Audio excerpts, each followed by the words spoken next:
Já está transmitindo.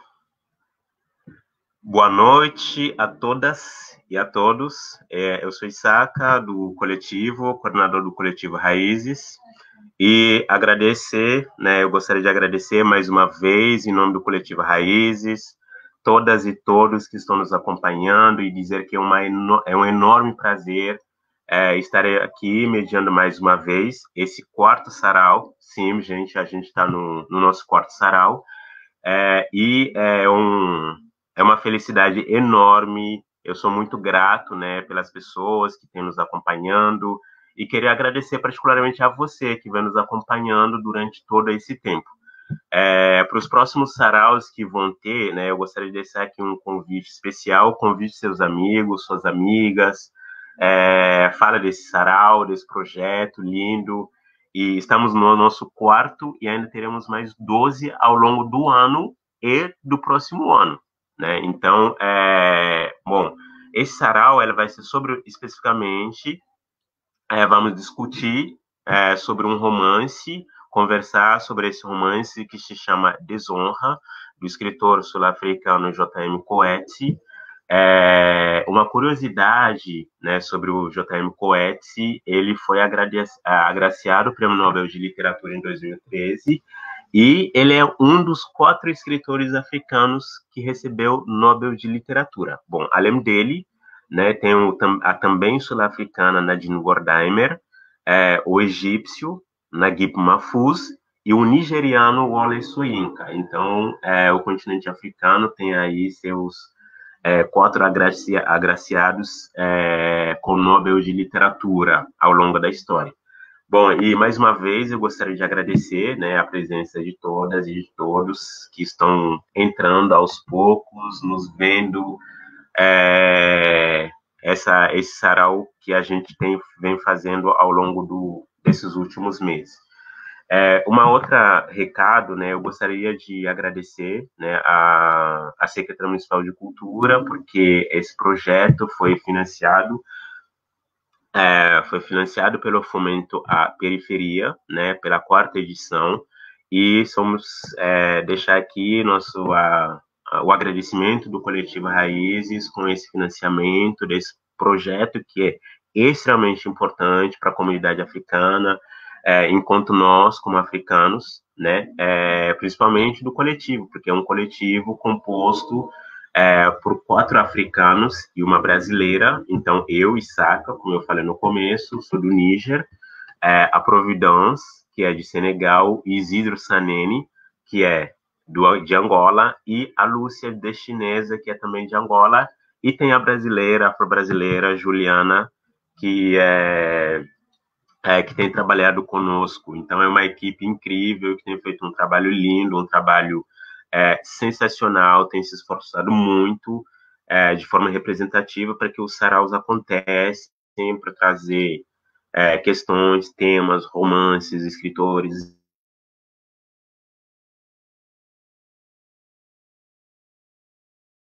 Bom, antes de entrar diretamente na nossa conversa, eu vou, como sempre, né, nos nossos saraus, temos a apresentação de músicas, e o convidado de hoje é o Tuk Lucas, que vai cantar 2 músicas para a gente, e aí eu vou adicionar o Lucas aqui para apresentar. Gente, o Lucas é um músico sensacional, né? Eu vou deixar o espaço com ele aqui para vocês.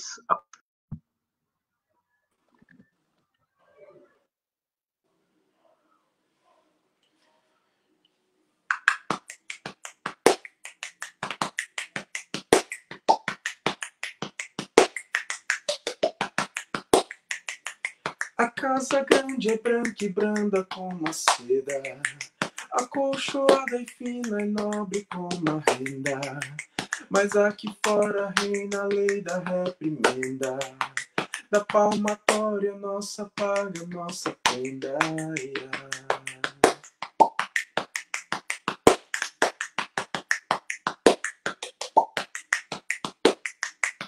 Doutores caros, fortes, ricos e senhores, que suspirais pela janela dos amores, Rogai por nós, marcados por terríveis dores. De vós vem nossas esperanças e temores.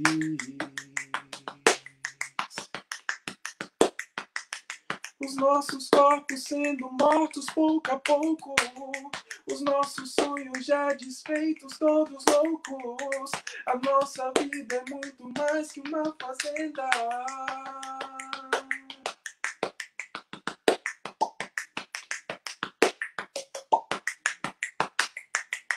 No coração de um negro há uma casa nova, sem palmatória, sem corrente obrigatória. Sem mais senhores, todos são de todo amigos. E nas paredes não há cristos esquecidos. Boa noite, galera, tudo bem? Essa música que eu toquei para vocês é de um compositor chamado Gladir Cabral. E essa próxima que eu vou tocar é de um amigo meu chamado François Muleca.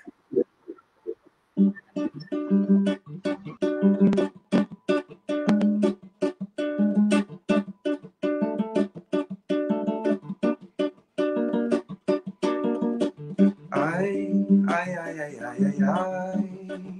Ai, ai, ai, ai, ai, ai. Ai, ai, ai.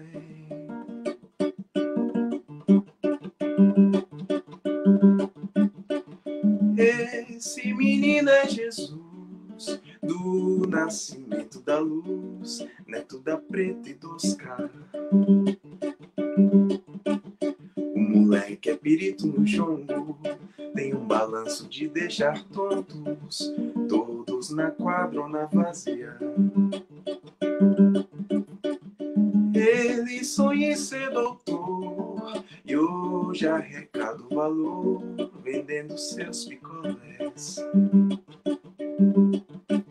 Judiação, triste castigo, foi ver perder seu amigo nas mãos de um policial. Num crime inútil e banal. Perdi um amigo também. Cada povo elege a quem condenar e a quem servir dizendo amém. Ai, ai, ai, ai. Ai, ai, ai, ai, ai, ai, ai. Ai, ai, ai.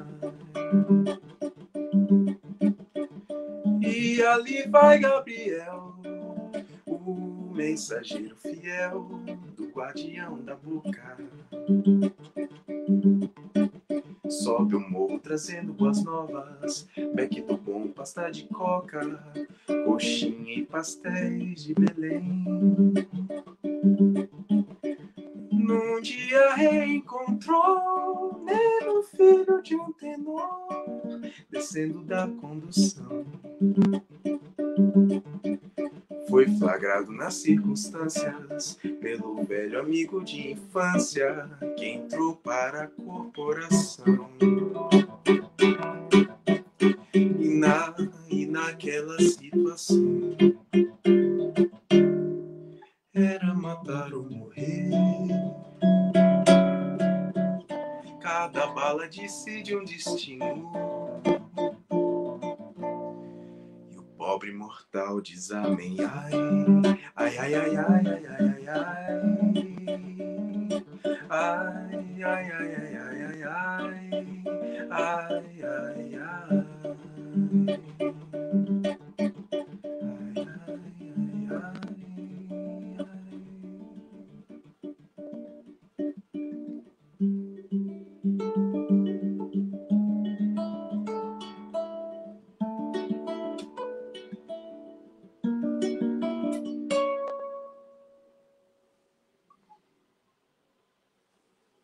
É isso aí, galera. Obrigado por tudo e até mais, hein?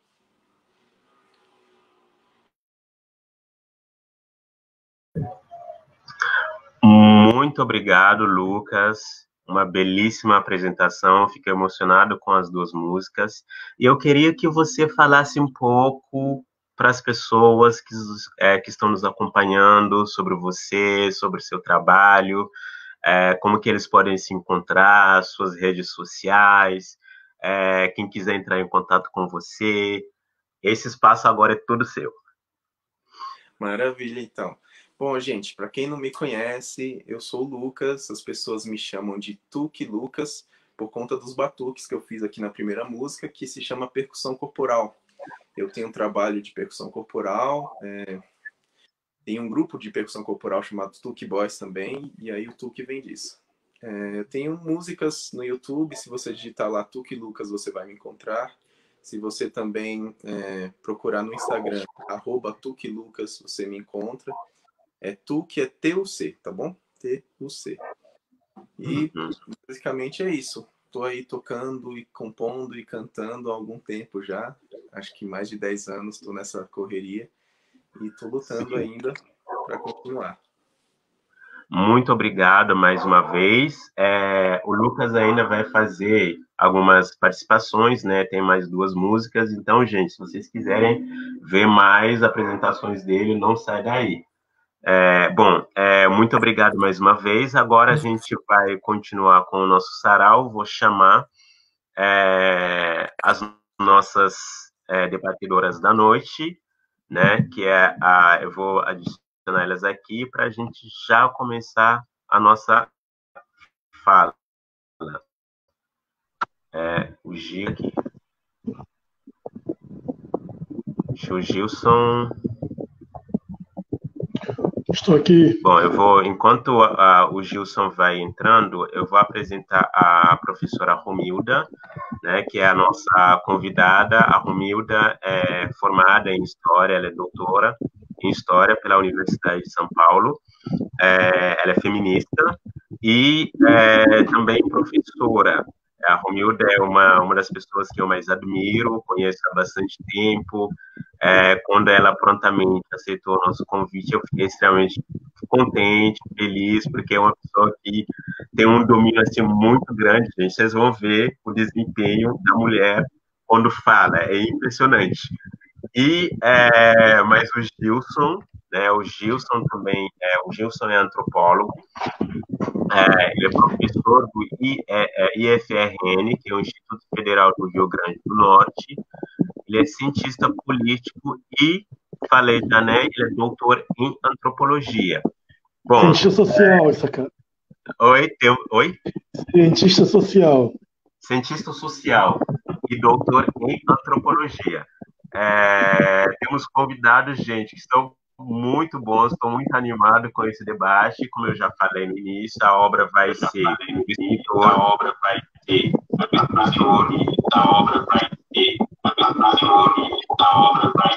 eu acho que está tendo um eco aqui. Eu vou... porque eu... Peraí, deixa eu ver aqui. Pronto. Porque eu acho que estava 2 telas, daí começou a ter um eco. Mas, sem delongas, a gente vai entrar no nosso debate, né? Vou passar a palavra para o Gilson, né? Que vai começar com uma apresentação, e logo em seguida vai passar para a Romilda. Cada um dos nossos convidados tem aproximadamente 15 a 20 minutos para fazer as exposições iniciais, e logo em seguida a gente vai para perguntas e respostas. Gilson, é com você. Tá certo. Bom, gente, boa noite a todas. Boa noite a todos. Eu quero primeiro agradecer ao Staca, agradecer ao Coletivo Raízes pela possibilidade de estar conversando com vocês. Saca? Vocês estão me ouvindo? Sim. Sim, mas a gente está te ouvindo. Ok. Bom, só um minutinho que eu acho que tem alguma coisa errada. Peraí.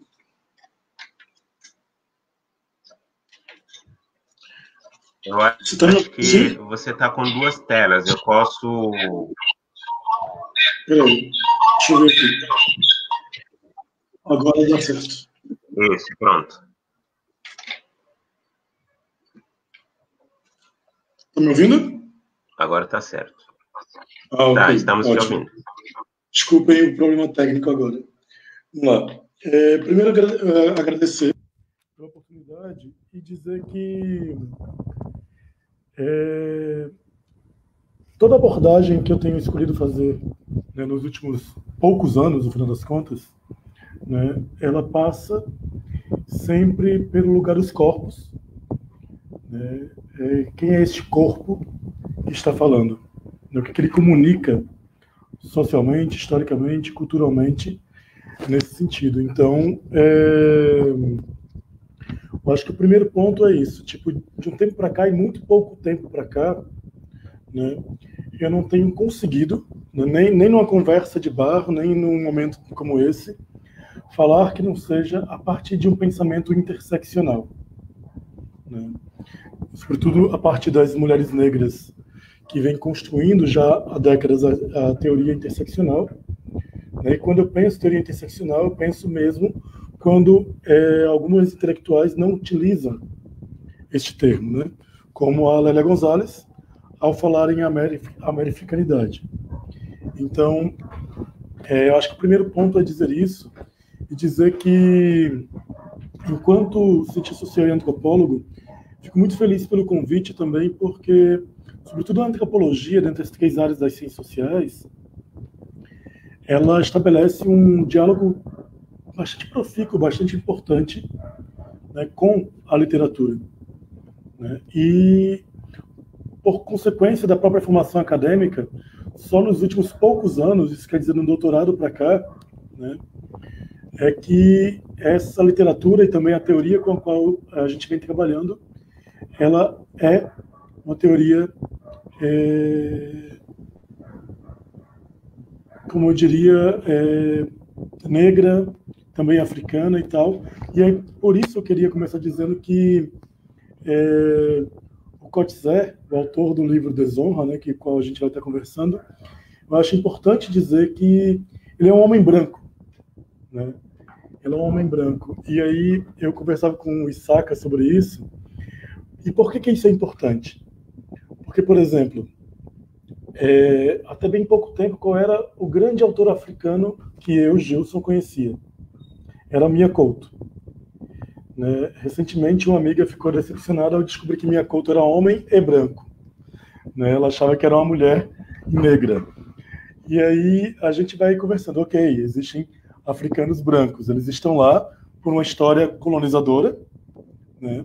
Eles são fruto de um processo colonizador que, no caso da África do Sul, tem a ver com toda a colonização inglesa lá. E que no livro Desonra, isso vai aparecer a partir de certos pontos que são importantes serem apontados, como, por exemplo, o próprio fato do convite ao chá. Né? O tipo de convite, a forma como ele é feito, obviamente eu não estou dizendo que no continente africano não se toma chá, muito pelo contrário. Eu passei um tempo no Senegal e é a coisa mais linda de se ver a forma como o senegalês prepara o chá. O senegalês, sobretudo de base muçulmana, como ele prepara o chá. Mas o chá é muito presente dentro do livro Desonra como convite entre nativos da África do Sul brancos, o que revela um lugar desse costume inglês, desse lugar inglês, dessa prática inglesa que é o chá. E aí é sempre bom lembrar que o Marshall Sahlins, que é também um antropólogo, um homem branco norte-americano, ele vai, por exemplo, problematizar que o chá tinha para os ingleses, e tem até hoje, um lugar de eficácia simbólica tão forte, que a Inglaterra quase que esvaziou seus cofres de prata comprando chá chinês durante o século XVIII. Então existem essas questões com relação a este lugar que eu quis destacar aqui do chá. E aí a gente tem um livro que vai tratar ao mesmo tempo de várias coisas, né? Vai tratar das relações de gênero, que Romilda vai falar com muito mais propriedade do que eu. Ele vai falar das questões estruturais que estão ligadas ao apartheid na África do Sul. E aí eu acho bom a gente ter em mente que as categorias que existem lá, por exemplo, como colors, como white, branco, com colors, que seria uma ideia do misturado, né? E o africâner, são categorias que existem até hoje, que dividem relações, né? E aí eu acho que a primeira questão que o livro me traz é quais são as continuidades e rupturas com o apartheid da África do Sul, né? A gente tem essa pergunta como um ponto de partida para pensar essa obra. E aí, quem é o protagonista dessa obra, né? Quando eu fui ler sobre o Coetzee, fiquei pensando, rapaz, esse protagonista, em alguma medida, me lembra o próprio autor, né? O protagonista é um homem branco, catedrático, professor universitário, especialista em literatura inglesa, né? E vale salientar que as universidades da África do Sul elas são predominantemente ocupadas por africanos do Sul, né? White. A maior parte da docência das grandes universidades da África do Sul, se eu não estiver enganado até onde eu compreendo até agora, são formados por um corpo docente branco, white. E aí a gente tem uma problemática que é pensar, né, a decadência de um homem branco da África do Sul que ocupa um lugar de poder dentro do universo intelectual, né? E pensar que essa decadência se dá a partir da denúncia de estupro, que ele nunca, o livro nunca declara estupro em relação ao que o protagonista faz. Eu acho que isso tem algumas questões e tem uma problemática do próprio lugar deste homem que, para mim, deve ser levado em consideração, que é a dificuldade de se mover das zonas de conforto, quando estas zonas de conforto foram construídas de forma estrutural, histórica, e também de um ponto de vista mítico, né? A mitologia, o mundo ocidental, ele também é construído sobre um pensamento mitológico, né, que é uma reinterpretação, e aí eu vou jogar aqui a reinterpretação de um mito judaico-cristão, que é o mito tanto de Caim e Abel, de Caim como filho amaldiçoado do princípio da humanidade, e essa maldição, essa marca, seria vista com a negritude, e também a maldição de Cã, filho de Noé, como filho amaldiçoado. Então, a gente já ouviu diversos discursos sobre a África que remetem aos povos africanos como descendentes de Cã, o filho amaldiçoado de Noé.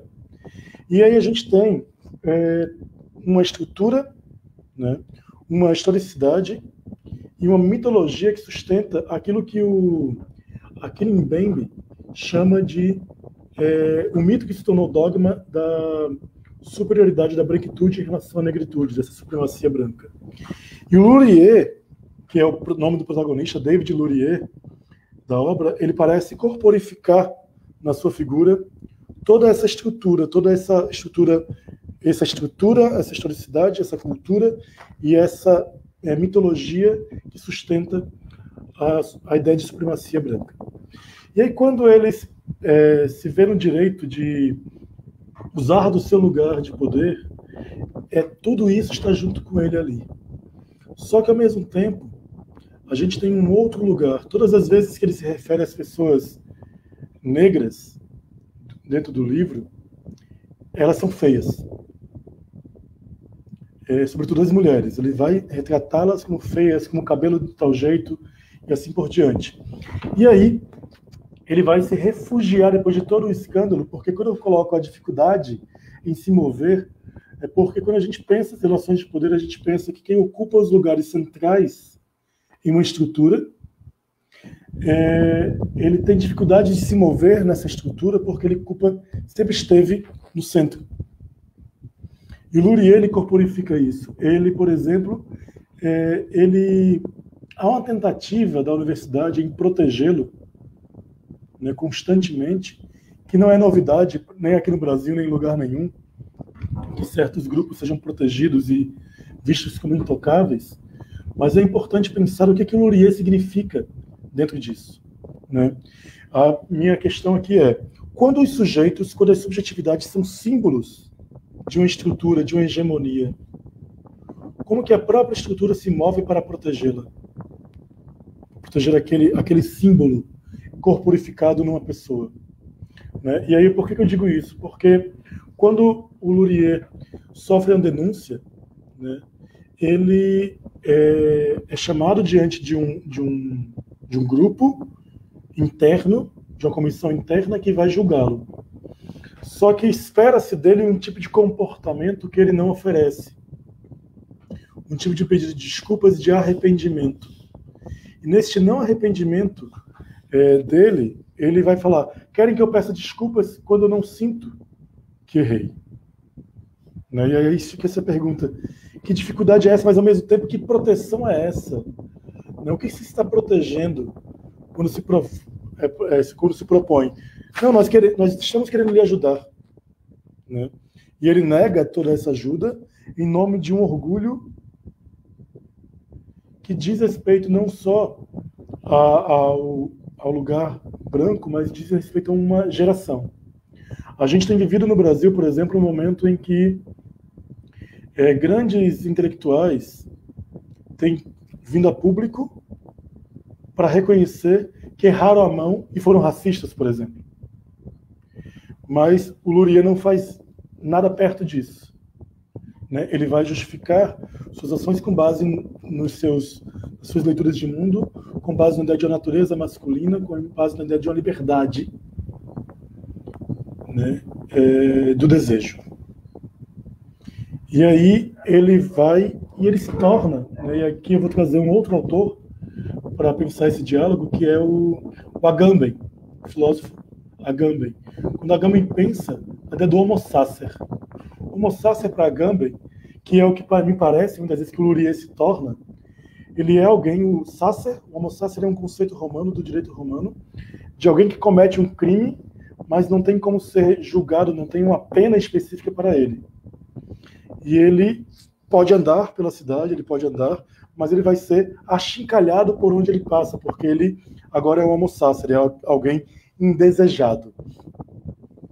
E aí o Lurier, ele se refugia no contexto da zona rural, né? Ele vai para perto da filha, e aí é o momento onde ela é abusada e o nome estupro aparece. Ao mesmo tempo, quando o Lurier ele volta para Cape Town, né, para a cidade do Cabo, ele é este homo sacer, ele é este indesejado, as pessoas não falam com ele, ele é evitado, né, jogam coisas nele. E é essa descrição um pouco que o Agamben traz sobre o homo sacer. É alguém que todo mundo pode fazer o que quiser, porque ele é alguém que está fora de toda moralidade e pode ser condenado por isso. Então a gente tem um processo na figura do Lurier que passa pelo sentimento de permissividade. Ele pode fazer, ele se sente no direito de fazer, e quando ele se vê sem poder fazer aquilo que ele sempre teve à vontade, ele se vê perdido. Ele se vê perdido. E aí surge uma outra questão, que é a figura, né, a própria ideia de honra e desonra está permeando, costurando todo o livro, né, mas também a ideia de sacrifício. Né, a ideia de sacrifício. Quando a gente tem na figura da filha dele uma mulher que é estuprada por homens, né, negros da África do Sul, e que enquanto o seu pai, o Lurier, quer justiça, né, ela entende que aqueles homens estão se vingando de tudo aquilo que o povo negro sofreu na África do Sul. E aí me chama a atenção o elemento do sacrifício. Necessário expurgar isso. E aí você tem a figura do sacrifício, né, como se esta mulher se sentisse numa obrigação, num dever histórico, estrutural, moral, de não rebater aquilo que acontece com ela. Né? E aí você tem as questões de gênero, mas você também tem as questões históricas e estruturais de um sentimento de colocar-se em sacrifício. E aí esse colocar-se em sacrifício, quando a gente pensa na própria ideia do pensamento judaico-cristão, é o colocar-se como bode expiatório. O bode expiatório é uma figura, né, que no português está na figura de linguagem, mas também havia um rito hebreu do bode expiatório, né? Que toda a nação hebraica era representada como aquele bode que que levava os seus pecados, né? E o que esta mulher significa neste universo? E ao mesmo tempo a mulher que é auxiliada inicialmente por um homem chamado Petrus, de pedra, de Pedro. E a gente tem Petrus que num dado momento fala: eu deixei de ser cachorreiro, o assistente dessa mulher, passa a ser dono de terra, e protege um dos homens que estupra esta mulher. E uma das coisas que ele fala é: ele é meu povo, ele é nosso. E aí essa marca do apartheid aparece de novo num sentimento de resposta. Ele é meu povo, vocês não são. Por que eu vou entregá-lo? Né? Que estratégias existem aí, que respostas existem aí nessas relações de poder, às vezes subterrâneas, e neste momento de forma mais explícita. O que acontece, por exemplo, nessa hora, a gente tem 2 pesos e 2 medidas na hora que Luria estupra, mas usa do seu lugar, e essa palavra nunca é usada para com ele, mas é usada várias vezes para com os homens que estupram sua filha. E essa filha que engravida de um estupro de 3 homens, não dá queixa do ato em si, e a gente sabe que isso acontece de várias maneiras, eu não vou entrar nesse mérito, mas a gente tem aí também este lugar do sacrifício. E aí tem uma coisa entre sacrifício, vingança, desonra, que eu quero encerrar minha fala com isso, que, por exemplo, eu vi que, como é o nome da moça que era do Senegal, que é da equipe?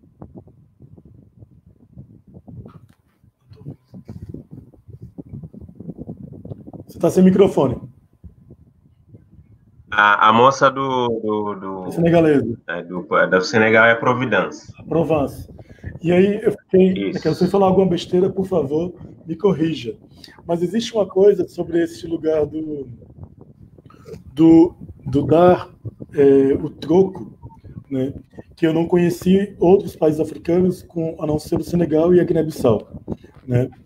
E dentro do contexto do Senegal, existe uma coisa que é como é que o comércio de rua, como que os taxistas lidam com o tubabe, com este branco ocidental, né? E, ao mesmo tempo, como o próprio Estado senegalês, ele vai, por exemplo, na hora que a gente precisa atravessar o país de barco por exemplo, para Ziguinchor, para Casamance, região sul do Senegal, a gente tem categorias que são os nativos, né? Aqueles que são senegaleses, aqueles que são nativos, residentes do Senegal, e aqueles que estão apenas com visto de turista. E existe uma cobrança distinta para cada uma dessas categorias. E ao mesmo tempo que a Wahali, no contexto que é essa pechincha, essa negociação da rua no Senegal, como se diz em Wolof, você tem toda uma negociação onde há um tipo de cobrança para o nativo e há uma negociação distinta para quem é tubabe, para quem é turista, para quem é, sobretudo, branco, visto como branco ocidental. Tanto no questão da fenotipia quanto do comportamento. E aí eu pensei sobre essa relação entre honra, desonra, vingança, né? E esses lugares dessas cobranças, dessas diferentes tarifas dentro do contexto onde eu vivi no Senegal. E aí a gente pensa como que há uma estrutura, né, da qual eu defendo, que tem a ver com algumas questões do tipo como, por exemplo, o senegalês olha para o francês. Muito comum no Senegal, por exemplo, as pessoas usarem o símbolo da bandeira norte-americana como roupa, como penduricalho do carro e tal. Mas você não vê isso em relação à bandeira francesa. Você não vê simpatia para com franceses. Você, do mesmo jeito que eu fico pensando, o livro do Coetzee me provoca a pensar os lugares de quem simboliza a Inglaterra no seu corpo. E o próprio Laurier, a própria filha do Laurier, ela simboliza a Inglaterra em seus corpos. E aí pensar como este lugar de honra, desonra, sacrifício e vingança está presente nessas questões, quando a gente pensa que lugares são ocupados dentro desses universos. E aí o livro ele vai se encaminhando para uma trama que pensa essa trajetória do Laurier, esses lugares que ele ocupa e como ele se torna um corpo indesejado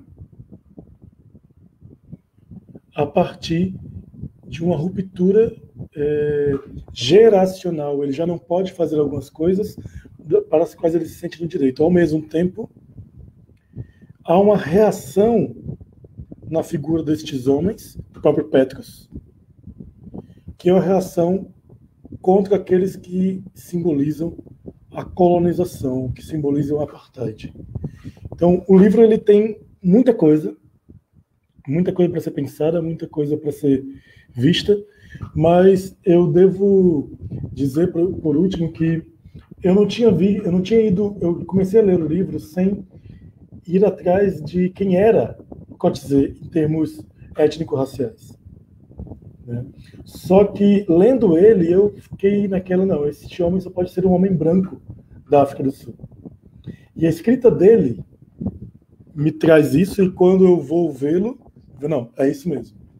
Quem está falando, essa escrita já me dizia a respeito do corpo que eu imaginei, da aparência que eu imaginava, e que às vezes me parece muito, muito, muito com o próprio protagonista do livro. Eu vou ficar por aqui e deixar para o nosso debate mais para frente. Muito obrigado, gente. Muitíssimo obrigado, Gilson. Considerações assim. Eu estou aqui com várias perguntas, várias questões na minha cabeça. E a gente continua agradecendo para quem está nos acompanhando, para quem está vindo agora. Esse é o nosso quarto sarau, né? A gente está discutindo, conversando sobre o romance do escritor sul-africano J.M. Coetzee, Desonra. E eu queria dizer, gente, para quem está nos acompanhando, se vocês quiserem ir já mandando as perguntas, a gente vai colher e guardar para quando a professora Romilda terminar de fazer a exposição dela, para vocês, para quem quiser se sentir à vontade, pode mandar as perguntas. Mais uma vez, muito obrigado, Gilson. Agora, passar a palavra para a Romilda, e é com você.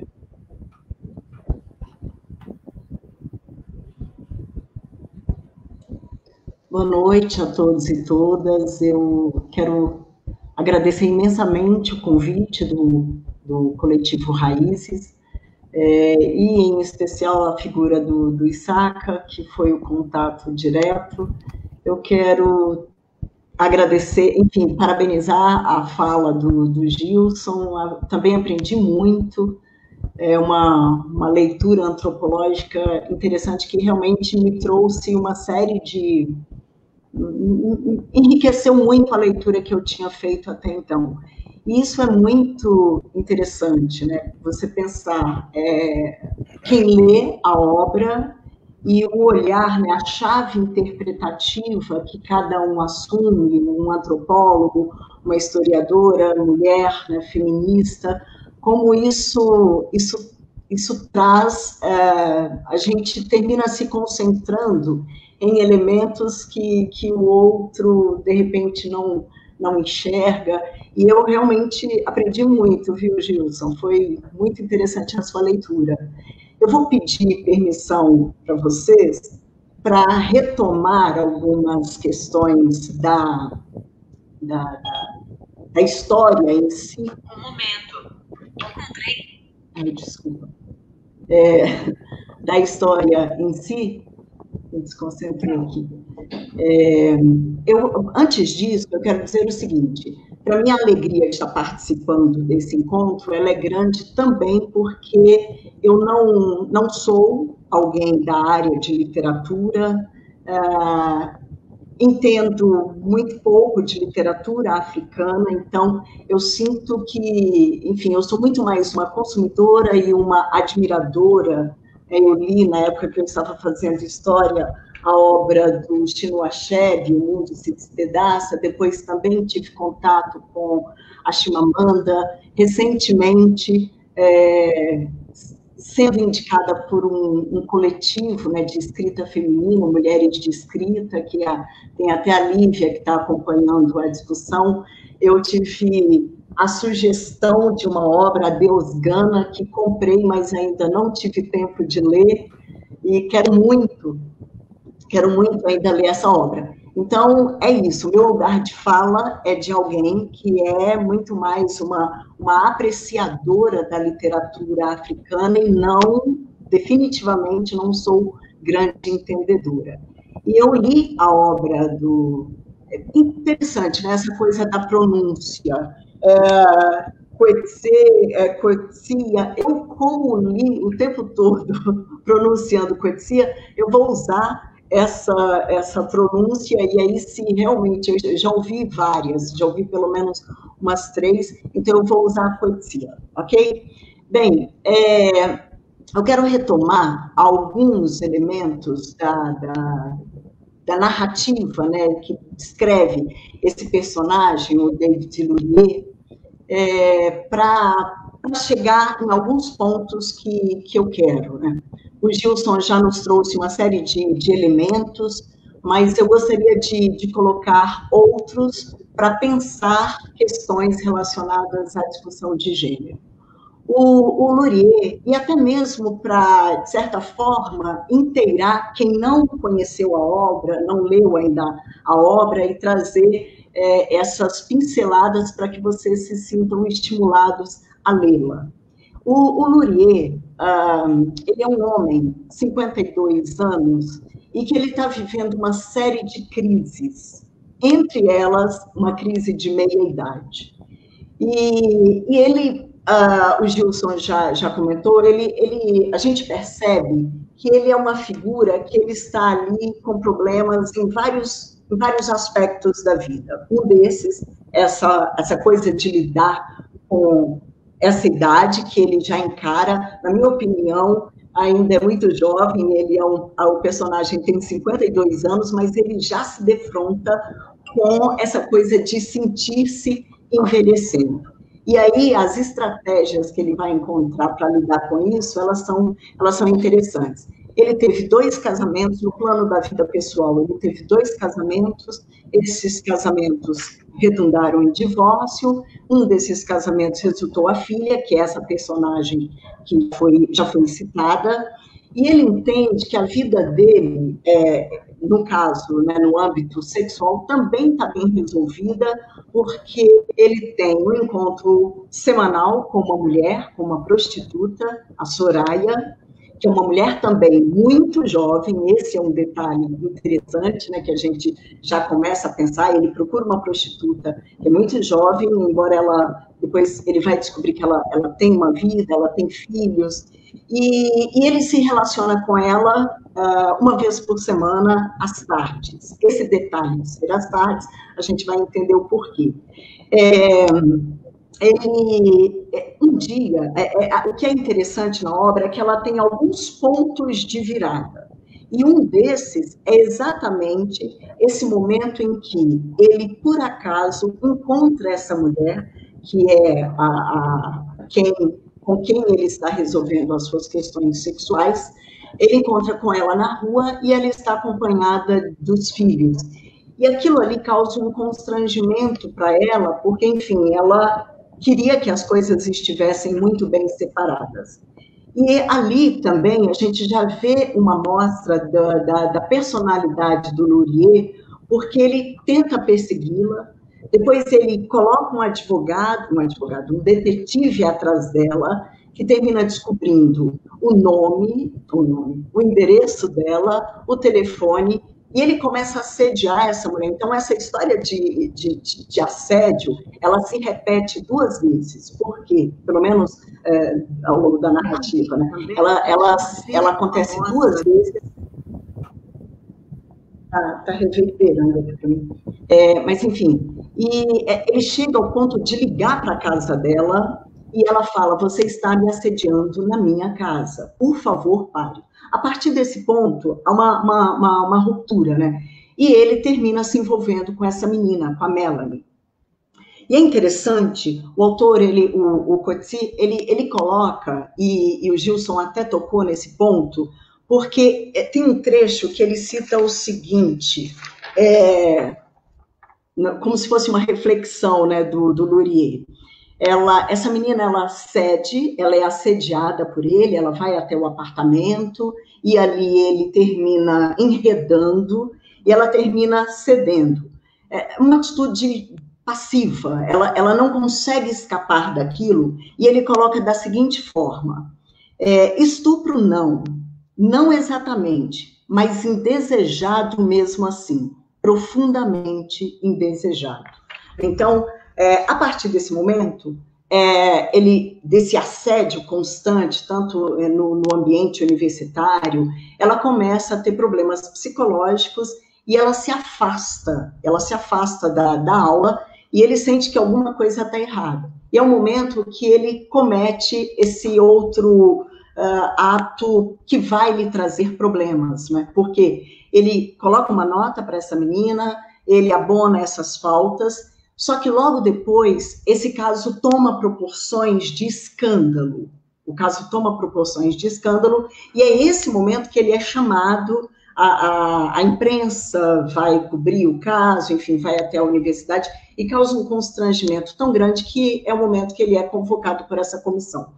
O detalhe da comissão, que também me chamou a atenção, algo diferente do que o Gilson destacou, é que ali tinha presença de homens e de mulheres. E a gente vê claramente uma postura machista desses homens tentando ali lidar com aquela situação de uma forma a não prejudicar esse outro homem. Então, enfim, eles fazem de tudo para orientá-lo para que ele, olha, peça desculpas, reconheça o erro, peça desculpas públicas e toca a vida, né? Porque ainda que eles não tivessem esse poder de sanção, mas eles iriam indicar. Contrariamente, as 2 mulheres que estão ali presentes nessa comissão, pelo contrário, elas querem que ele receba a punição máxima. E essa punição máxima seria a exoneração com censura. Mas o Luria, ele termina não aceitando, porque aí vem questões que a gente poderia pensar relacionadas à ética, né? Ele pensa, não, por que eu preciso passar por essa situação, né, e aqui reconhecer quase que o meu pecado, confessar, né, me redimir? Ele acha que não. E aí é o momento que ele termina definindo o seu futuro. Porque ele abre mão da sua defesa, e aí ao abrir mão da sua defesa, ele vai sofrer as consequências. Nesse momento, quando ele toma essa decisão, e ali a situação realmente fica absolutamente sustentável para ele, porque ele se torna uma persona não grata, uma pessoa que vai ter que enfrentar todos os olhares daquela comunidade universitária, né? E até mesmo pessoas conhecidas fora do ambiente universitário passam a olhar, né, lançar sobre ele esse olhar inquisitorial. É o momento que ele vai, né, é um outro ponto de virada na história, e é quando ele vai para essa região do interior. E eu concordo com o Gilson. A forma como o Coetzee, ele define, ele descreve esses ambientes, a gente vê ali a fala, né, uma visão de um africano. Então, ele descreve o contexto, ressaltando essa violência e toda... É quase que um clima de... Quase não. Um clima de barbárie, aquela dicotomia que a gente, né, e que o próprio colonizador estabeleceu, ditando, né, quem seria o lado civilizador e qual seria o lado da barbárie. Então, ele, nas descrições, a forma como ele apresenta todo aquele contexto, é esse contexto de barbárie. Esses elementos, eles são interessantes, porque, de fato, a forma como ele descreve, quando ele tem um contato com a filha é outra situação muito difícil para ele lidar, porque, afinal de contas, esse olhar dele sobre o que deveria ser uma mulher, né, o estereótipo do feminino, a filha dele se distancia.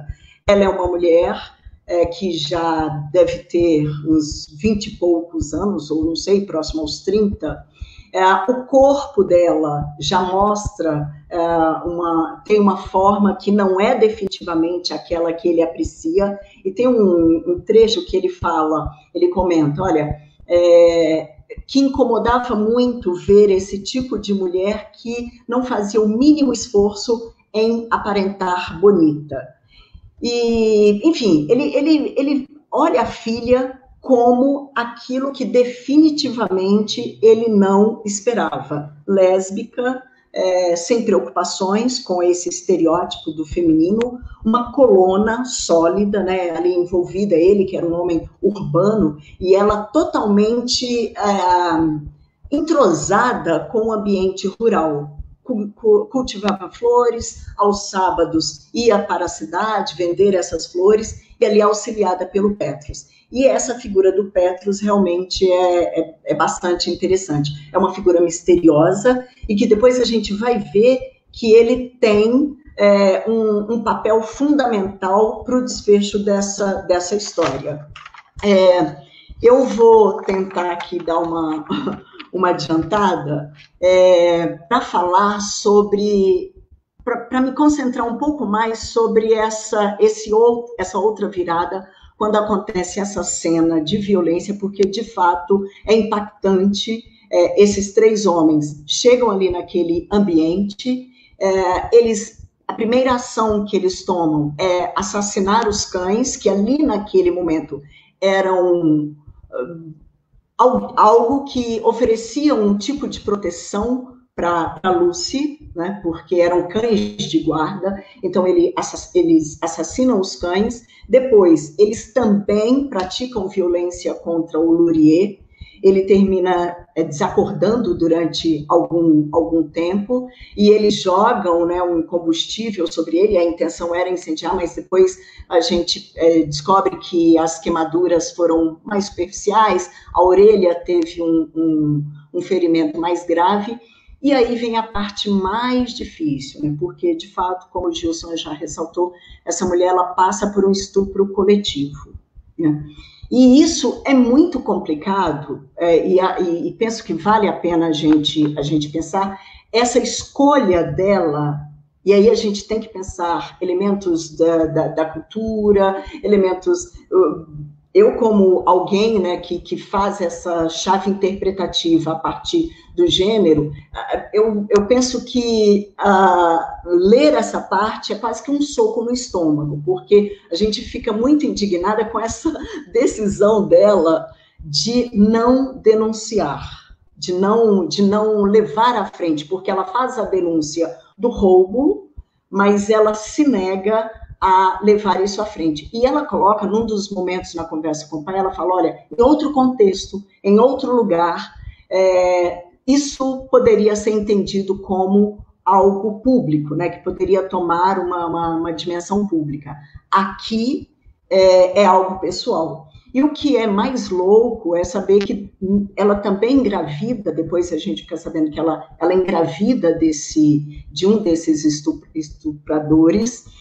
E depois a gente também descobre que ele tem esse parentesco com o Petrus, e na conversa, e aí é interessante isso, que o Gilson também destacou, a forma do Lurie lidar com essas questões, ela parece que ele só consegue ler o que aconteceu, e nem sei, definitivamente, eu não sei como é que o Gilson vê essa parte, eu realmente não sei se ele conseguiu ver o ato dele com a menina, com a Melanie, como algo errado, porque depois ele procura, me chama a atenção o fato dele procurar o pai, né? Ele procura o pai da moça, e ele tem uma conversa com ela, mas quando ele volta para a cidade e, mais uma vez, ele vai ali, persegue essa menina numa apresentação de teatro, ele vai ali espiar, o que se ressalta é simplesmente o sentimento de desejo por ela. Isso se mantém. Mas com o pai, parece que ele quer resolver ali, né, de homem para homem, né, meio que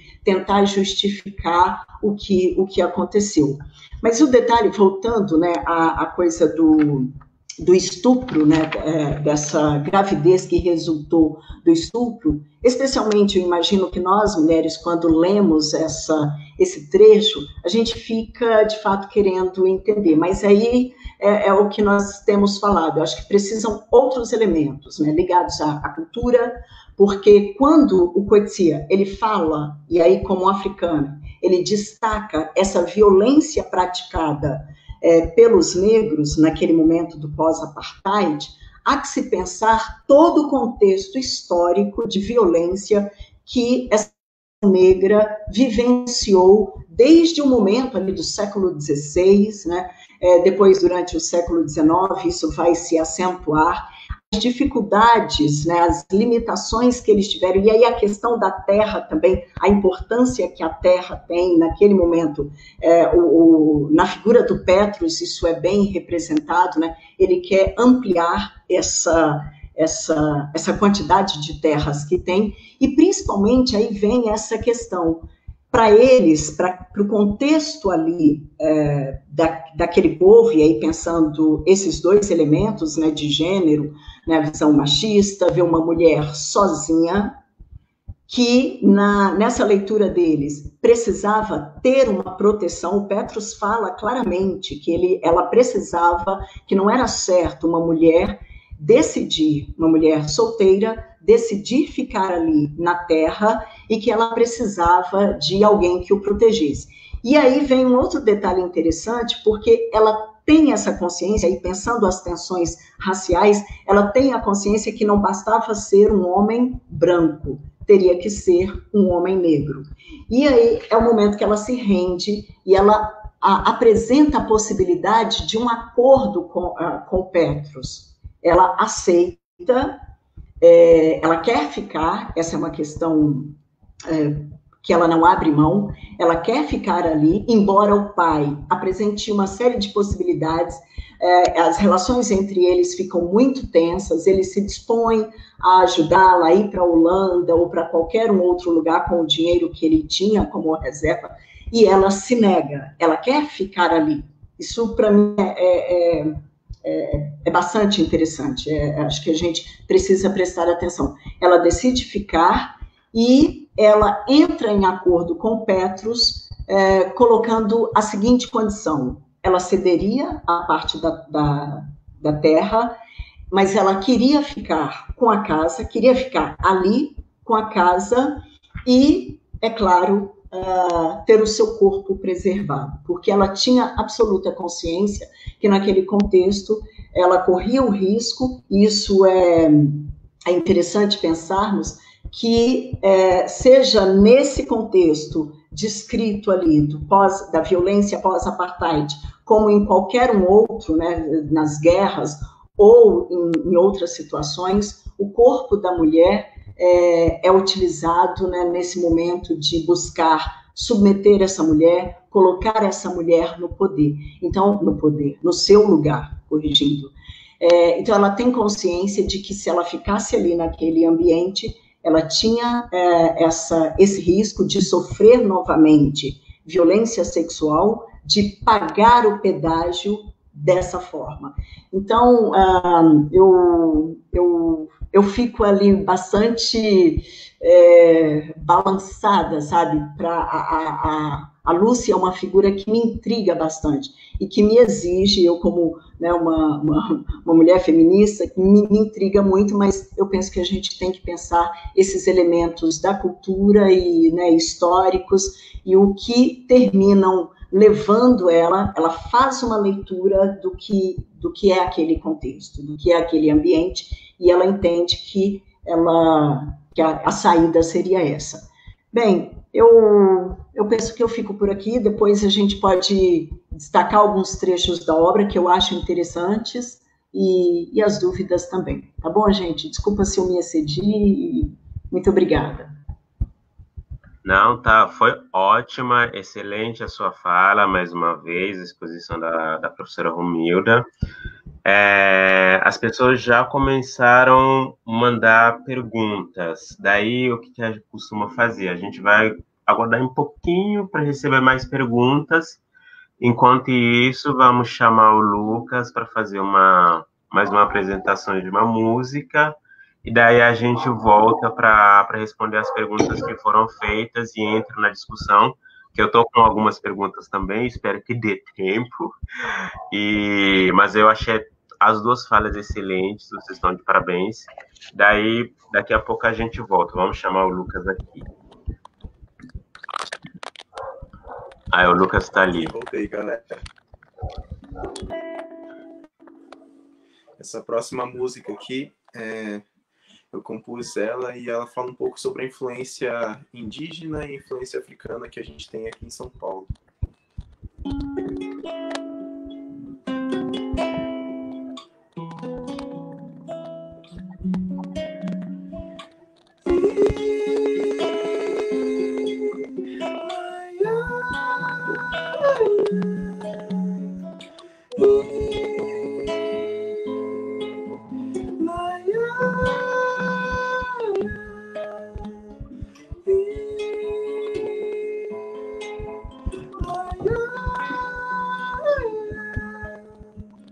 Canto tupi-guarani, manso como um tucuruvi, saltando no Pará, atrás do Morumbi, nessa cidade de Itaquera, raiz de Ibirapuera, meu canto vai florescer às margens do Tietê. Canto de Tupinambá em ritmo iorubá, não dá pra comparar, tem que deixar fluir, danço até o pé doer, a arte do maculelê e ao som do berimbau, posso jogar a minha capoeira.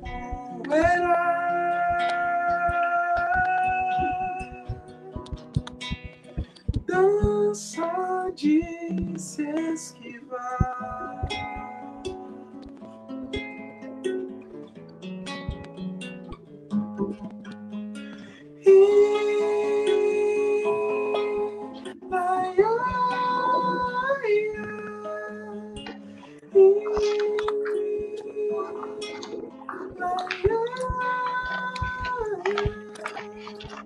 Canto tupi-guarani, manso como um tucuruvi, saltando no Pará, atrás do Morumbi, nessa cidade de Itaquera, raiz de Ibirapuera, meu canto vai florescer às margens do Tietê. Canto de Tupinambá em ritmo iorubá, não dá pra separar, tem que deixar fluir, danço até o pé doer, a arte do maculelê e ao som do birimbau, posso jogar a minha capoeira.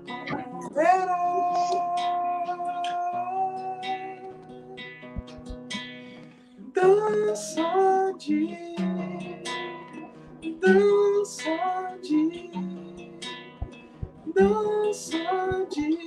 se esquivar.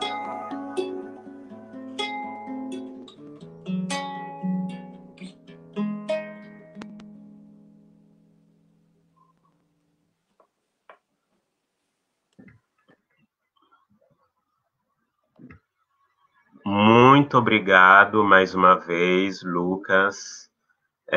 Excelente música.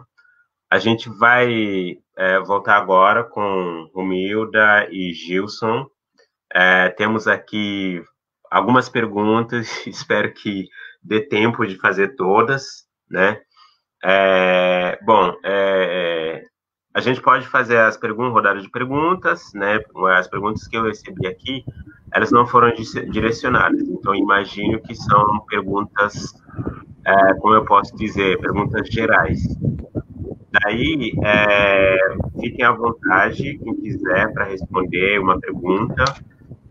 Né? A primeira pergunta, eu vou olhar a primeira pergunta. Diante de explicações que justificam essa violência, na opinião de vocês, como a mulher se proteger dessa cultura de estupro?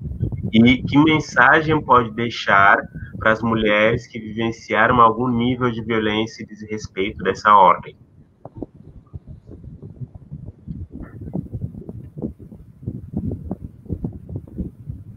Repete, a mensagem, desculpa, E que mensagem podem deixar para as mulheres que vivenciaram algum nível de violência e de desrespeito dessa ordem?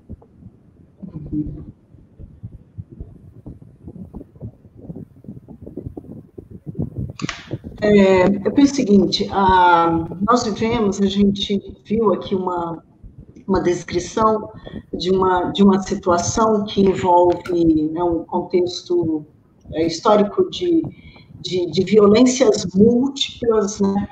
E aí você vê esse resultado, né, essa espécie de pagamento de pedágio, mas a gente precisa contextualizar, entendendo que, de fato, as mulheres, ao longo da história, independente da parte do mundo, essa questão da violência sexual, né, do assédio sexual, da violência sexual, que a gente sabe que, inclusive, acontece mesmo. O Gilson comentou algo durante o momento que ele falava.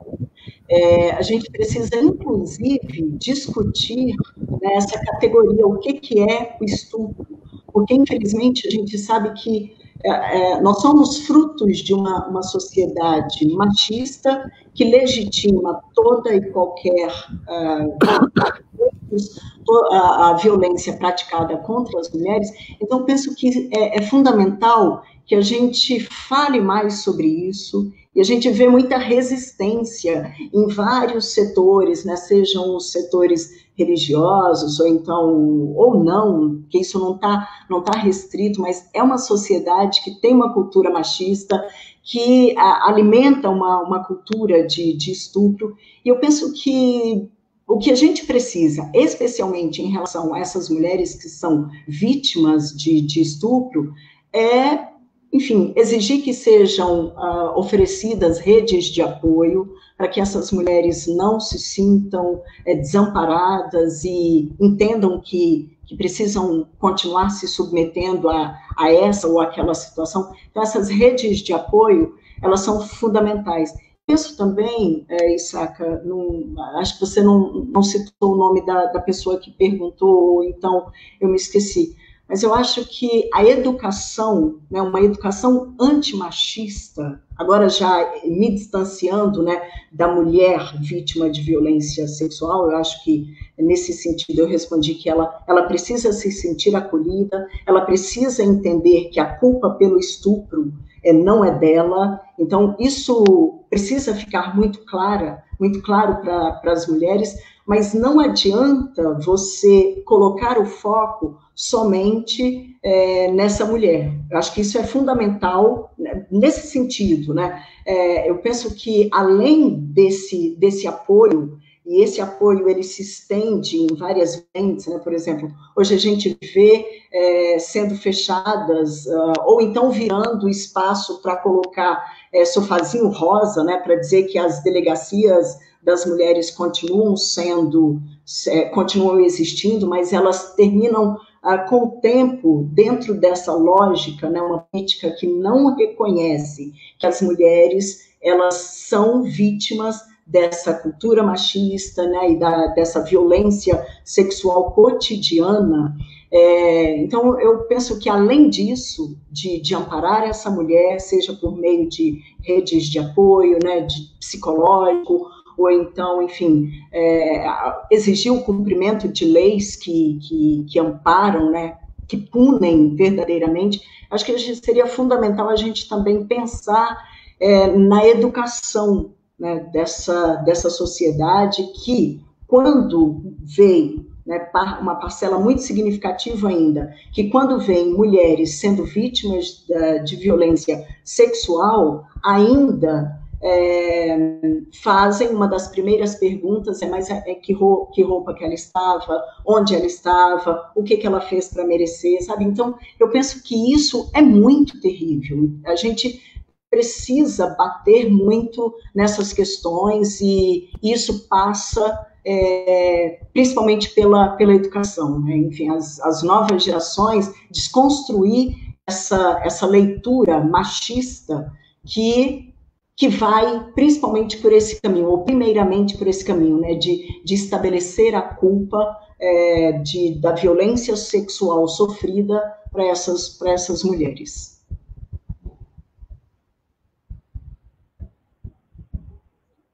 Muito obrigado, Romilda. Gilson, você quer complementar? Seu microfone. Pronto. Eu comecei a minha fala hoje comentando que eu parti de um pensamento interseccional, né? E aí, quando a gente pensa em mulheres brancas, mulheres negras, e aí, por enquanto, eu estou pensando isso dentro do contexto brasileiro para fazer o link com o contexto do apartheid, é que eu penso o seguinte: eu não estudei ainda o mapa da violência de 2020, né, no Brasil, mas o de 2019 já trazia um aumento de mais de 50% da violência contra mulheres negras e um declínio entre 9% e 11% da violência contra mulheres brancas. E aí, nessa hora, quando eu falo, né, que hoje em dia, por exemplo, dentro das ciências sociais, a teoria que trabalha com os marcadores sociais da diferença só me interessa a partir do momento, não me interessa enquanto intelectual, a partir do momento em que eles são inevitavelmente interseccionados, né, porque a gente não pode... Estava conversando esses dias e falando enquanto homem negro, e aí, enquanto homem negro nordestino, de origem periférica, e a gente tem todas essas sobreposições nesse contexto, né? Estava conversando com uma amiga que eu posso ter o doutorado que for, posso ter ido para onde quer queira que for, mas eu sofro mais risco de morte do que um homem branco pobre, por exemplo, periférico. E aí, nessa hora, quando eu penso na Lucy, nessa personagem Lucy, pensando sobre esses lugares dessa educação, óbvio, a gente tem questões aí do patriarcado que entrecruza, obviamente, né,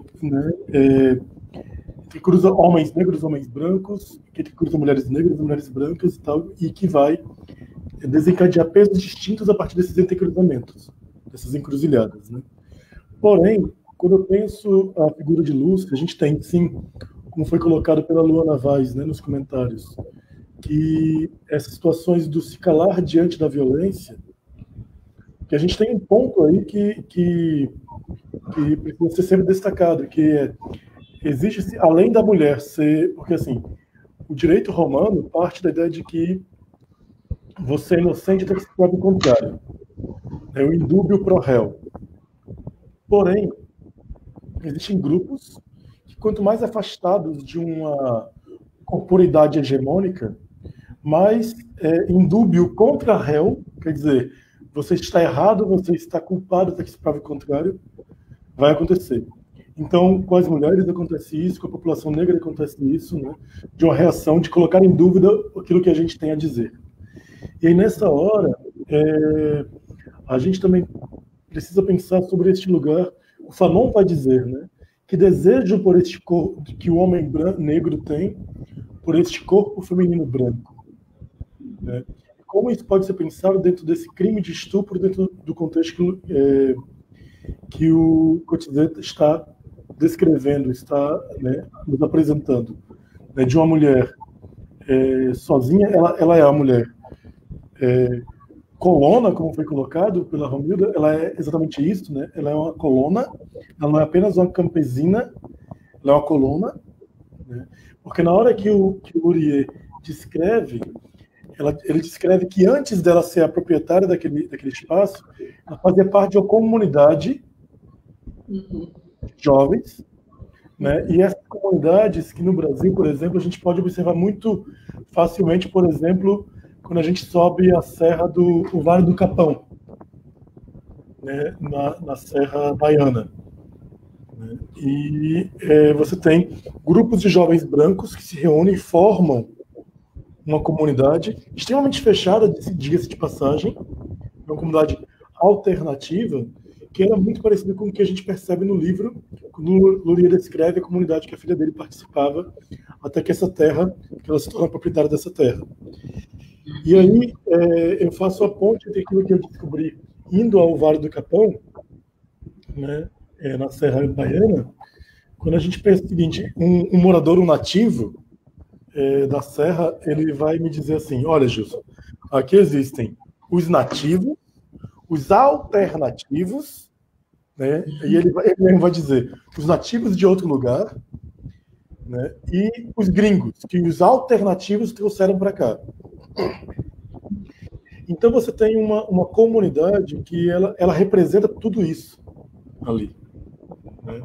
E ela representa o que este homem, o que este Petros que se oferece para casar com ela, para ter a posta terra, mas também lhe dar proteção, o que ele ganha com isso na hora que ele casa com essa mulher? Né? E a gente tem o lugar dessa mulher branca na própria escrita do Fanon, né, em Pele Negra e Máscaras Brancas, como um troféu, como uma forma de ofender o homem branco. Né, aquele que ocuparia o maior lugar de hegemonia naquele espaço. Então a gente tem, neste ponto, né, nessa figura desse estupro, que parece... eu também acho, Romildo, que o próprio Lurie não entende, não se vê neste lugar. Não se vê no mesmo lugar dos homens que estupraram a filha dele. Né? Por que ele não se vê? Porque no meu doutorado, eu desenvolvi o conceito de corpos não modernos, para falar dos corpos não brancos. Né? A modernidade é construída em cima de um padrão estrutural e tudo mais racista. Então ela tem um lugar específico para os corpos não brancos, que é um lugar marginal. É o lugar do incivilizado, é o lugar daquele que precisa ser normatizado. Então, como é que este corpo moderno que o Lurie representa poderia se auto-perceber como estuprador, se o estupro é tido como algo do animal, algo do incivilizado? O estuprador é o outro. O estuprador é o homem negro que está revoltado com o fato, né, que esse fato histórico. Então, este outro estuprador. Então, a gente tem um ponto aí que é o que essa mulher corporifica dentro desse espaço, né? E aí uma coisa que eu não consigo, talvez seja bom a gente pensar que assim, por que ela não abre mão desta terra? Né? E agora mesmo eu tive um insight, eu não tinha nenhum insight em relação a isso. Fico pensando, por exemplo, como é que a França, pensando aqui no que a gente percebe no Senegal e em outros tantos países na contemporaneidade, como que a França nunca abriu mão do seu lugar de colonizadora, de colona. O Haiti é um grande exemplo disso, porque o Haiti vive o embargo francês, né, de ter derrotado a França, de ter usado o iluminismo contra os franceses, né, mas a França não perdoou. E o que a gente percebe em 14 países africanos é que a França continua arrecadando, por meio do Franco CFA, dinheiro de diversas nações africanas. Então eu fico pensando como que, ao mesmo tempo que a Lucy, que foi uma coisa que me veio agora, ela representa esse lugar da fragilidade, da estrutura do patriarcado, ela representa também o colono que, por todos os esforços, não abre mão daquela terra. Né? E por que não? E aí paga-se um preço ela, no seu corpo, paga um preço extremamente alto para não sair dali. Mas por que não sair? Por que ela não pode abrir mão daquela terra diante de todo o sofrimento que ela teve? A gente teria, talvez, um lugar de firmar isso. Não sei, foi coisas que me vieram agora mesmo. Vamos lá. Então, posso, Isaka, desculpa, antes de você passar para a próxima pergunta, posso só aqui? Pode.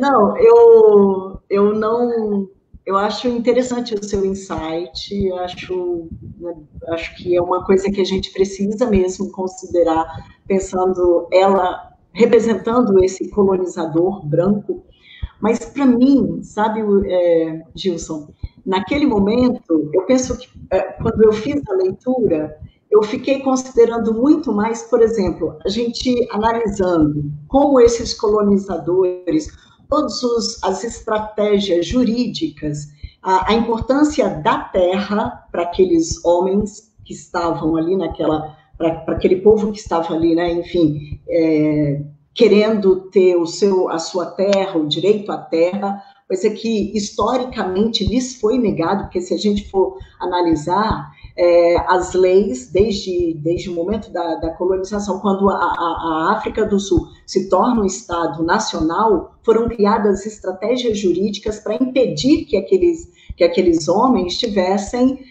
acesso à terra, então delimitando, né, no máximo 13% de todo o território, no máximo, isso poderia ser da população negra. Então, e depois, né, quando acontece o apartheid, mesmo antes, durante o Estado Nacional, essas leis já foram criadas e todos os mecanismos de segregação, mas ali a partir da Segunda Guerra Mundial e quando a ONU, né, enfim, coloca em pauta todo aquele debate sobre racismo, o partido, né, e olha como é interessante, aí a gente pode pensar paralelos com a história do Brasil e os povos indígenas e negros, né, porque a lei de terras aqui também foi um mecanismo para impedir que esses grupos tivessem acesso também à propriedade. Então, quando ali, em 1948, a coisa se oficializa, né, para que isso acontecesse dessa forma, e ali, principalmente a partir dos anos 60, com a luta por direitos civis, né, enfim, a prisão do Mandela e finalmente o fim do apartheid, o quanto aquilo que estava ali sufocado, a coisa explode, né? A questão da terra era uma delas, né? A educação que colocava, enfim, os negros como uma cultura inferior, como povos inferiores, isso também precisava ser desconstruído. Então, voltando ao ponto ali, né? Nessa cena do porquê ficar ali. Eu, particularmente, penso que a minha chave interpretativa, ela vai muito mais nessa direção de pensar a importância deles, né, do porquê deles entenderem que eles tinham direito à terra e que precisavam ali, né, definir, conquistar, mas para ela, eu particularmente, não li dessa forma.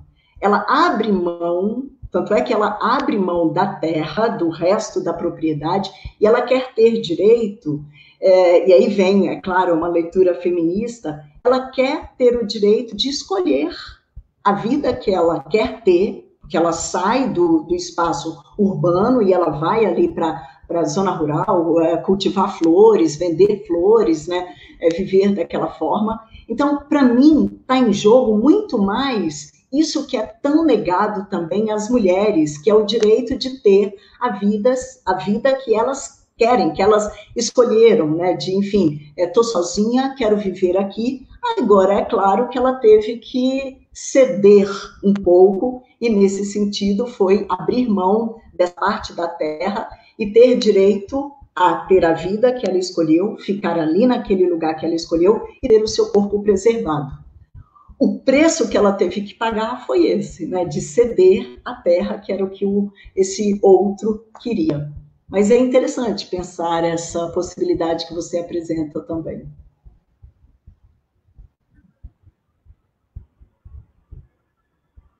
Muito obrigado, Romilda, Gilson.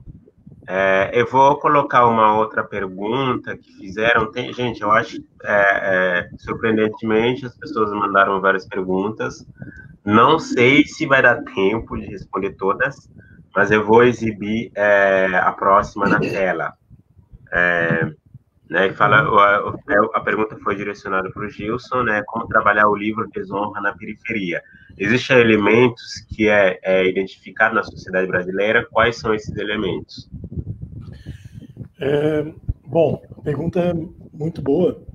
E eu tenho feito exercício nos últimos anos de pensar um contínuo cultural, né, que vai estar na construção do próprio mundo moderno ocidental, né, daquilo que une, apesar das dinâmicas históricas distintas, né, entre Brasil e Estados Unidos, países europeus, com a boca já de pessoas negras e no universo africano também, mas cada vez mais eu sou provocado a pensar numa ideia de um contínuo cultural que vai remeter a certas questões. E aí eu fico pensando, o que há, o que eu vi, por exemplo, em comum no contexto senegalês e de Guiné-Bissau com as periferias, né, brasileiras. E aí o que eu fico pensando é que assim, o próprio lugar de uma matrilinearidade, não de uma matriarcalidade, mas de uma matrilinearidade que perpassa diversas etnias em África, também está muito presente nas periferias, né?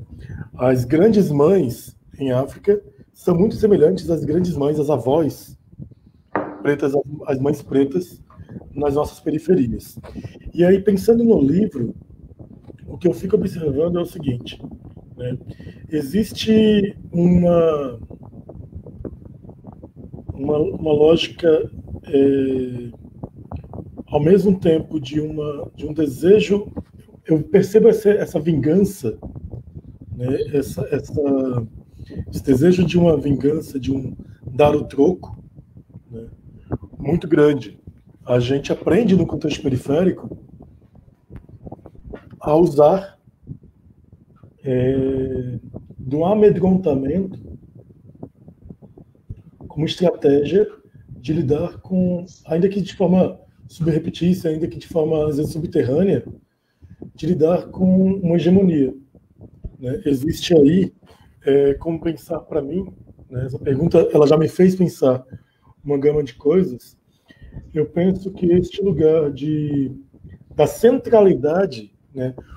Algumas pessoas perguntam se o Brasil vivenciou um apartheid, né? Eu penso em grande diferença, tanto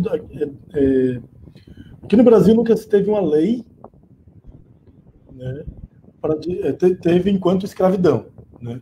Mas eu digo, com a abolição, nunca se constituiu uma lei que proibisse a população negra de estar em certos espaços. Não havia uma legalidade para se falar em apartheid. Mas, como diz a Lucinda, atriz intelectual brasileira, na hora que eu entro em um espaço em que eu sou o único negro sentado, por exemplo, na hora que eu entro num restaurante e eu sou o único negro a consumir, a gente está falando de um apartheid. Um apartheid não dito, né? Enquanto antropólogo, a gente gosta muito dos não ditos, né? O que o não dito nos diz? E o não dito me diz de apartheid. O não dito me diz de uma outra forma, como isso que em África do Sul foi chamado de apartheid, se apresenta. E isso vai se apresentar tanto no contexto da periferia, como a pergunta foi feita, tanto no auto-ódio dessa população negra contra si, quanto um desejo de,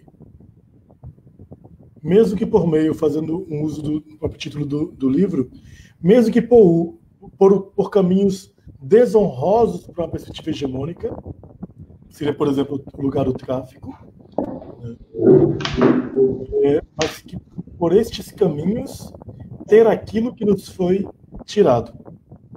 E aí eu faço, talvez pela primeira vez publicamente falando, uma fala que diz que, apesar de toda a morte que o tráfico traz para a população negra, o tráfico também pode ser visto como uma estratégia de resistência, ruptura, por meio de consumos não apenas econômicos, mas por meio de consumos de bens simbólicos.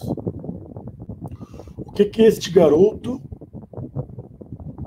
traficante está dizendo quando pega na arma? O que ele está me dizendo quando ele diz: eu sei que eu vou morrer cedo, mas eu vou ter isso, isso e vou fazer aquilo? E eu fico pensando neste sentimento de povo, né? Neste sentimento de povo. Quando o Petrus fala sobre o Pollux, que é o personagem dos estupradores, ele é meu povo, a gente talvez tenha o desafio do ponto de vista brasileiro, das periferias brasileiras, de não em prol de justificar estupros, não em prol de justificar abusos, mas como nós podemos nos pensar enquanto povo.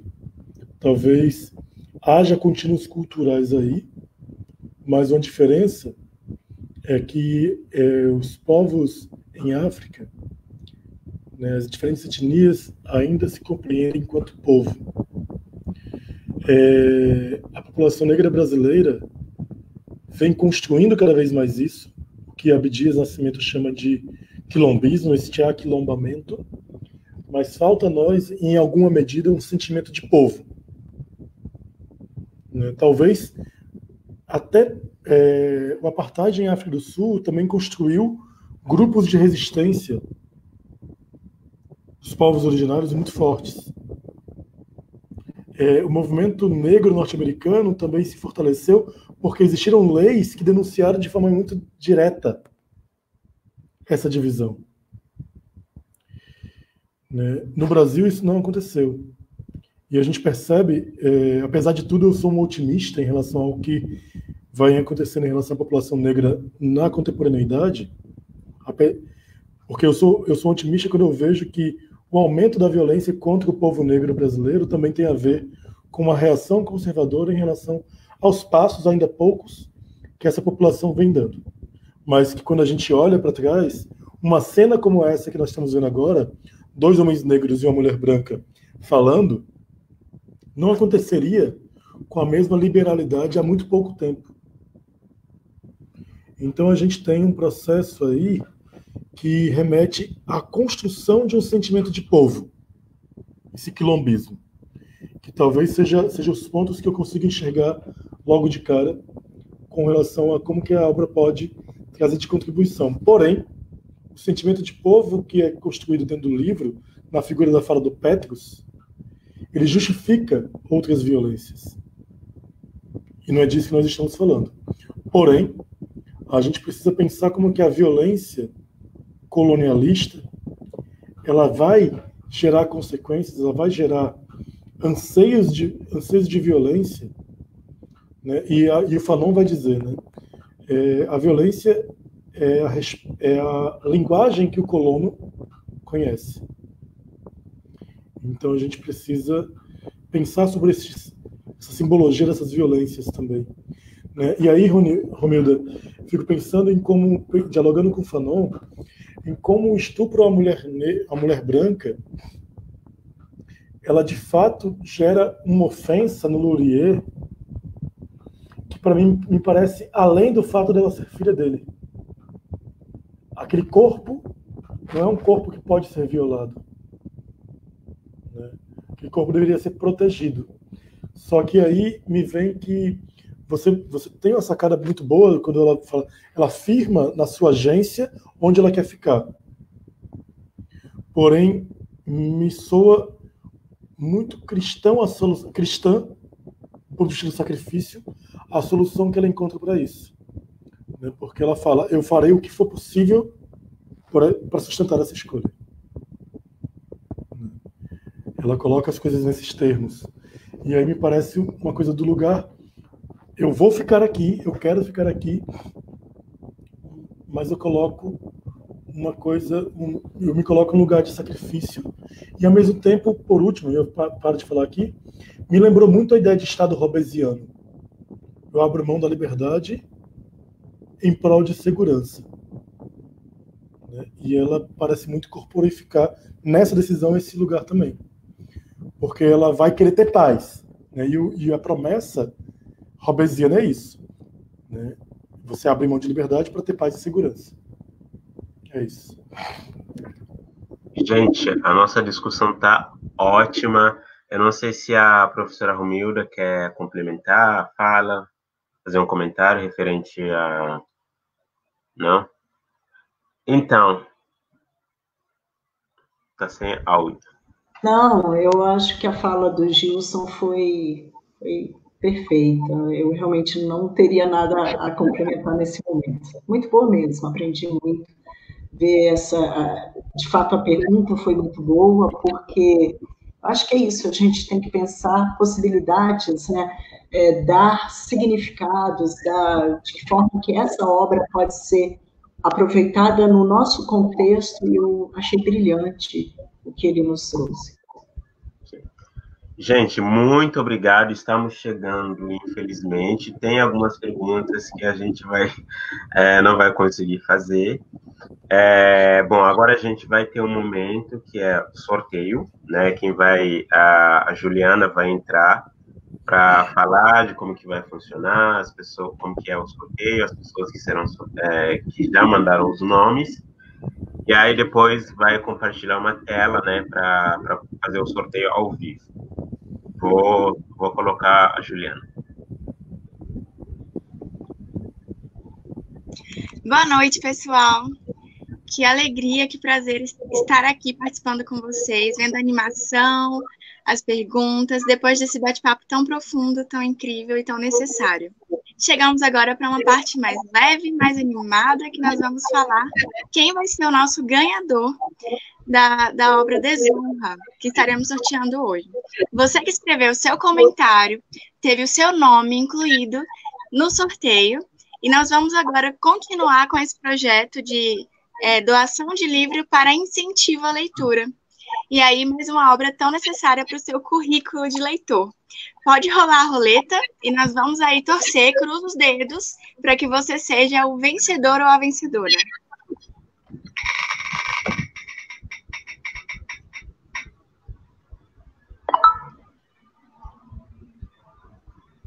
Parabéns, Maria Cristina Alencar.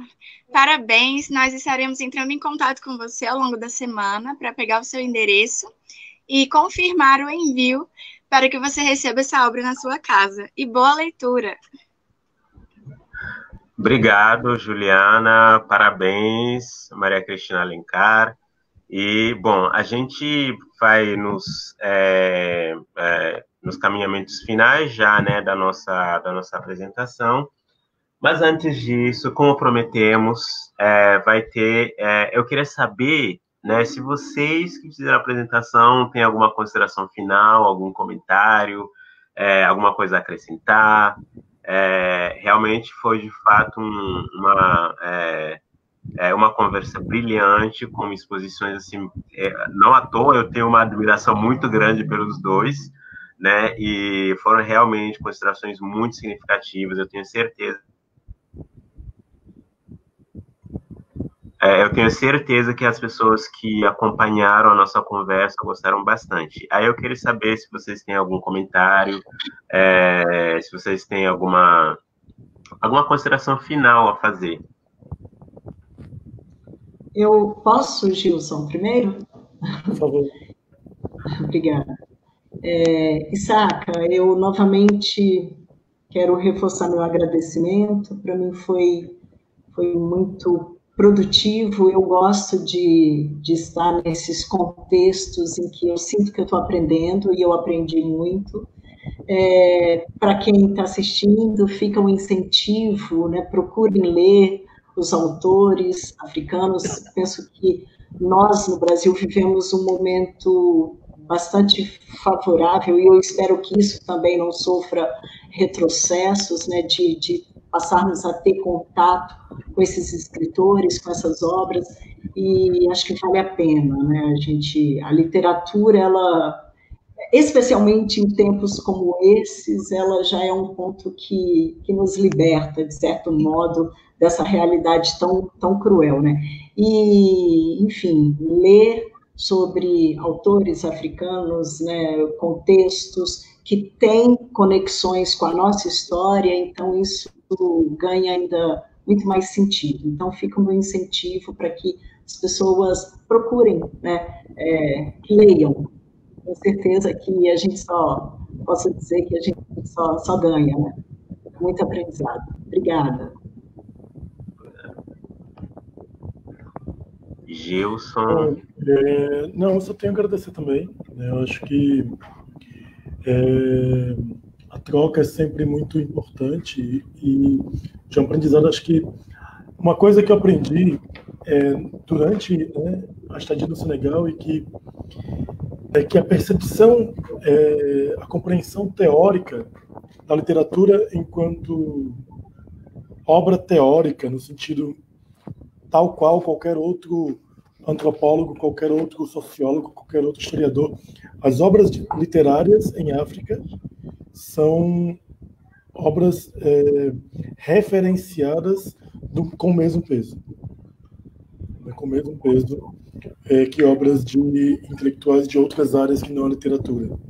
Então, que esse é um aprendizado que a gente ainda tem uma separação muito dura, muito cartesiana aqui no Brasil, em algumas discussões, de que em África isso já foi rompido de forma muito poderosa, muito potente. Então, a obra de hoje, ela só prova mais isso. E obrigado pelo convite ao coletivo, ao Staca, porque foi um grande desafio. Fazia muito tempo que não fazia nada parecido com isso. E foi um desafio enorme. Muito, muito obrigado por tirar a gente da zona de conforto também.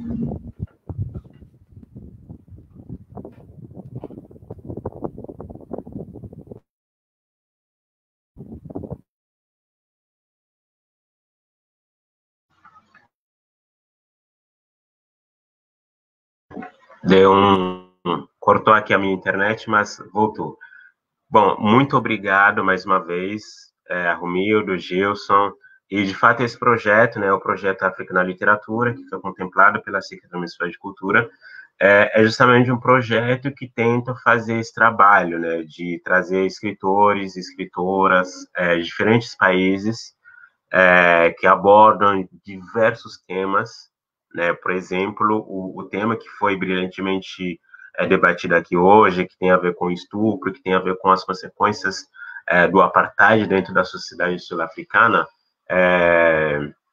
a gente tem uma noção, tem um conhecimento de como esses temas, né, são debatidos aqui no Brasil, mas ao mesmo tempo a gente muitas vezes fica distante dessas obras por meio desses romances, a gente fica distante desses temas por meio desses romances.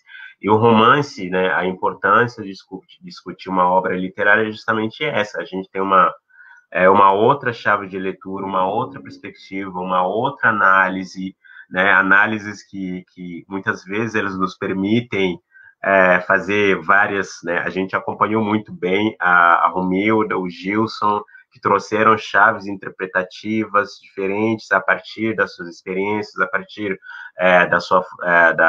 da formação de cada uma, e o coletivo, né, queria agradecer em nome do coletivo Raízes, da equipe inteira, dizer que foi excelente, esperamos ter vocês de novo, vocês estão convidados para participar de outras discussões, de outras atividades nossas, vocês são sempre bem-vindos.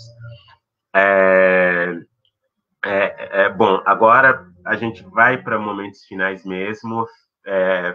Infelizmente, eu também sou um admirador desses momentos de encontros para debater esses romances, mas infelizmente o tempo a gente já estourou do nosso tempo, né? E para fechar, vamos colocar o nosso músico, o Lucas, mais uma vez, para encerrar o nosso sarau.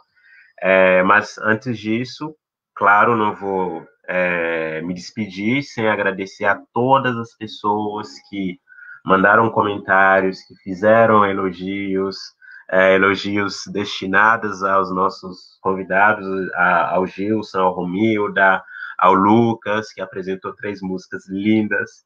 Então, nosso agradecimento imenso para você que tem nos acompanhando durante todos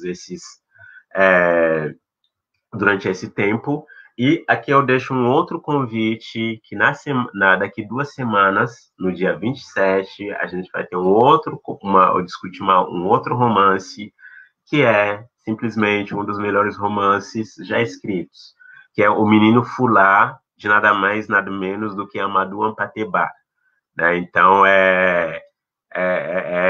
convidamos temos duas convidadas especiais, uma de novo é antropóloga e uma é da área de literatura. Então, vocês estão todos convidados no dia 27, no mesmo horário, mesmo endereço, aqui na página do Coletivo Raiz. Bom, eu vou deixar com você agora, Lucas, né, e agradecer mais uma vez pela sua participação. Valeu, Isaka. Muito obrigado a todo mundo aí, coletivo, a todos vocês que participaram. Gilson, Romilda, foi maravilhoso poder ouvir e refletir nas discussões que vocês trouxeram. Bom, vou finalizar, então, uma das minhas músicas mais recentes, Beira-Mar.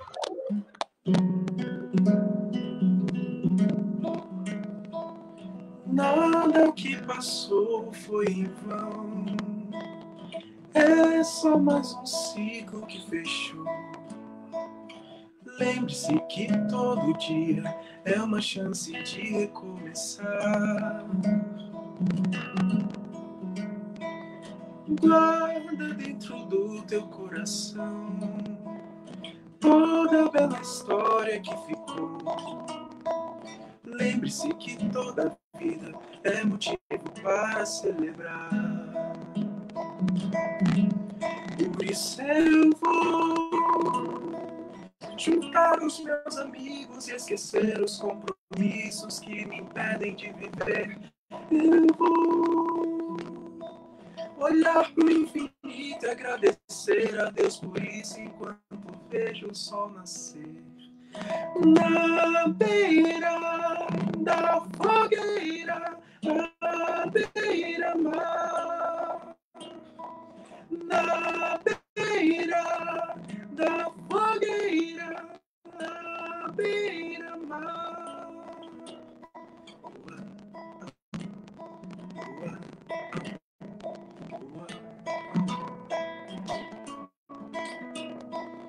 Cada porta que já se fechou, cada sonho que já conquistei. Todos os caminhos me ensinaram que a vida é muito mais do que eu sempre imaginei. Sempre fui repleto de amor, até mesmo quando eu tentei caminhar sozinho, me encheram de carinho. Minha família me ensinou a ser feliz.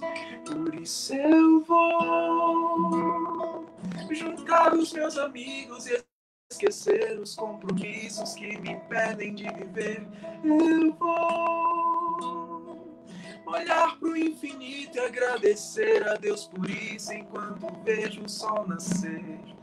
Na beira da fogueira, à beira-mar. Na beira da fogueira, à beira-mar. Na beira da fogueira, à beira-mar. Na beira da fogueira, à beira-mar. O céu olorumi, o céu olorumi, o céu olorumi, o céu olorumi, o céu olorumi, o céu olorumi, o céu olorumi, o céu olorumi. Valeu, galera.